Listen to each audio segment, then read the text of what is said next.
अस्सलाम वालेकुम लखां दरूद नबीए पाक ते उन्हां दी आल ते नैट तो पैसे कमाने दा तरीका की है किवें बंदे नैट तो पैसे कमांदे ने मैं तुहानूं दसना वा वाकई वेखिया जे मैं तुहाडे नाल गल करदियां पैसे कमा लवां दा तुहाडे सामने समझना अगों तुसां आप एक बंदे दे कोलों मैं लैना वा 10 रुपये उधारे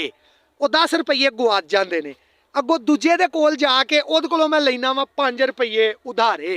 हुण 5 रुपये लैके आउना वा विचों 3 रुपये की मैं चीज़ ले लैना वा 2 रुपये बाकी बचते ने वो दूँ चों 1 रुपया 10 वाले नूं वापस कर दिता है तो 1 रुपया 5 वाले नूं वापस कर दिता है 10 वाले दे 9 रह गए 5 वाले दे 4 रह गए 9 ते 4 13 ते 3 रुपये की मैं ले लई चीज़ 13 ते 3 16